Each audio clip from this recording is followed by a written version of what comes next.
Yeah. Allow me to introduce myself. My name is Lou. L to the O to the U. I used to get D's up and buy O. In steady groups, I'm like, I gotta go. You never know until something happens that's serious. One day I ate something mysterious. Turned out to be a bacteria in my food. I'm like, that's how y'all get down? It's all good. I felt ill. Diarrhea, vomiting, ill. Couldn't help it. I needed a pill. I keep it real. 3 bacterias. Number 1 is salmonella. And the hope is not found in Nutella. Ecoli 157H7 can kill you, make you go to heaven. Lastly, etec, a form of ecoli that can affect your intestines and organs. Similar to the Captain Morgan. Similar to the Captain Morgan. Stay away from the Captain Morgan. What's up, everybody? So today I'm going to be talking about 3 different bacteria. There's salmonella, ecoli 1057H7, and etec, that is a form of ecoli. In this project, I'm going to be talking about the transmission, how these bacteria are transmitted, the symptoms and signs that often people get from the bacteria, bacteria characteristics. I'm going to talk about also terminologies, treatments and expected outcomes, and lastly, I'm going to share other interesting facts about these bacteria. So come with me in this journey as we explore these bacteria. Salmonella live in the intestines of birds, animals, and humans. Most human infections are caused by eating food or drinking water that has been contaminated by feces.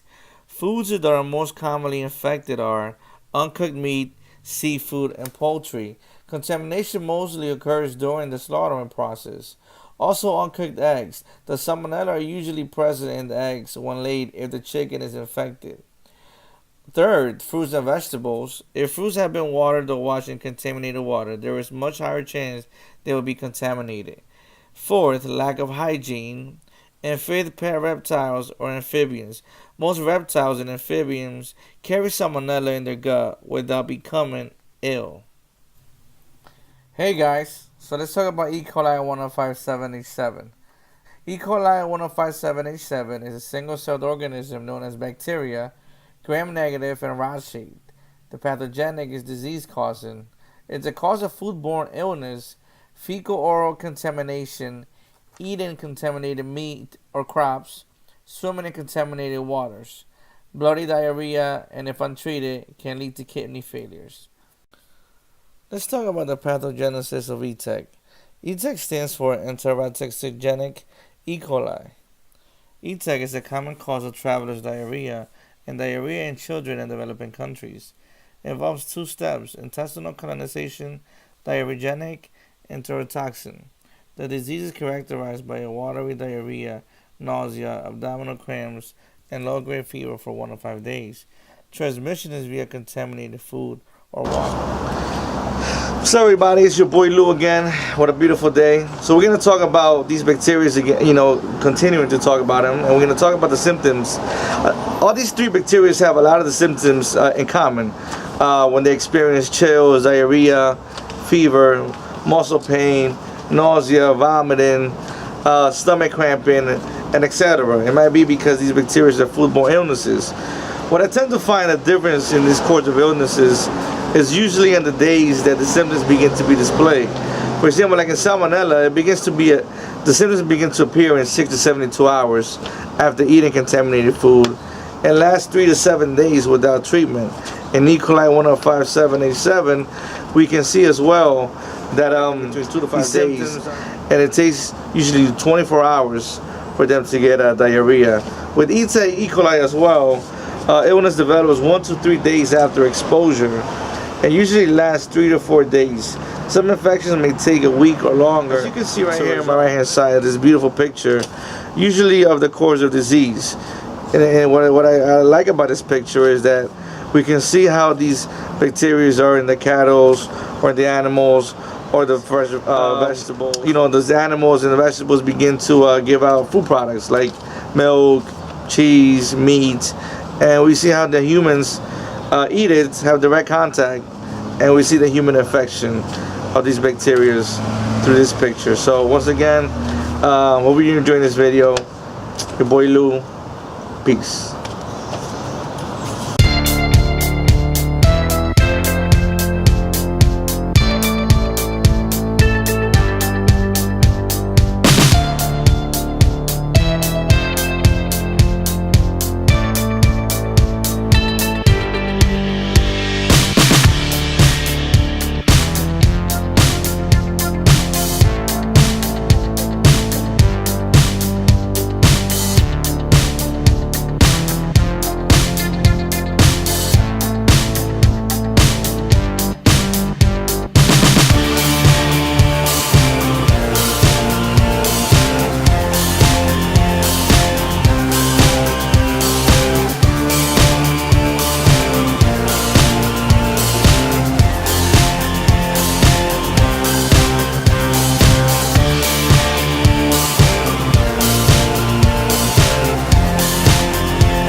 anyways, I hope you guys are enjoying this video still. And no, I'm not going to no job interview. I'm just trying to get that A. Anyways, let's continue to conclude the video with the treatments, the morbidity, interesting facts about these bacteria that are taking place. So, peace. Hey guys, it's your boy Louie here. Let's continue to talk about salmonella. In the United States, approximately 400,000 cases of salmonella are reported annually, with 400 deaths occurring per year as a consequence of these infections. Worldwide, 93.8 million cases of salmonella occur annually, with 155,000 reported deaths. In 2013, there was an outbreak of contaminated ground beef and poultry. In that outbreak, 22 people were infected with the strain of salmonella, which was reported in 6 states. Approximately 50% of people were hospitalized and no deaths were reported. Now let's talk about the treatment. Most people only need fluids to recover within 5 to 7 days. Severe infections may require medical care, IV fluids, and sometimes antibiotics. Antibiotics are not routinely recommended since they tend to increase adverse effects as well as prolonged salmonella strains detected in stools. Young infants and adults over the age of 65 are at risk for severe disease or complications. Some of the preventions for salmonella is that one should take caution when handling and storing raw chicken. Make sure to keep the raw chicken separated from all other meats. Preparation tops, cutting boards, and hands should be thoroughly washed before handling or preparing other meats to prevent cross contamination. Also, use caution when cooking eggs, meat, to ensure they cook thoroughly and are safe for consumption. And water should come from regular sources or be filtered to make sure it's free from salmonella bacteria. Let's talk about E. coli 1057H7. Illness from E. coli 1057H7 usually goes away within a week and does not cause any long-term problems. One should make sure to remain hydrated and get proper nutrition while sick. Antibiotics, as we mentioned with salmonella, are not used as an E. coli treatment, as they do not improve the illness. So some of the things as far as prevention is just like salmonella: washing the hands thoroughly before and eating after, or go to the bathroom. Sanitizing all fruits or vegetables before eating, or skinning them if possible, and washing them before eating. Check with the local Department of Health to find out which restaurants in the area have had recent problems with sanitation. Avoid raw meats to come into contact with other foods. Wear disposable gloves when changing diapers of children with diarrhea. Make sure ground beef is at a temperature of at least 160 degrees when cooking. And let's talk about etec. Most infections caused by etec bacteria are self-limited and do not require antimicrobial treatment due to the short duration of symptoms. Thus, the infection will end on its own and is rarely life-threatening. Most cases of the infection arise from contamination of water used for drinking and food preparation with fecal matter. Developed countries with proper sanitation have a much lower incidence of etec infection. A lack of proper food sanitation techniques and allowing a meal to remain unrefrigerated for hours allows what may have been a significant amount of contamination to multiply to dangerous levels.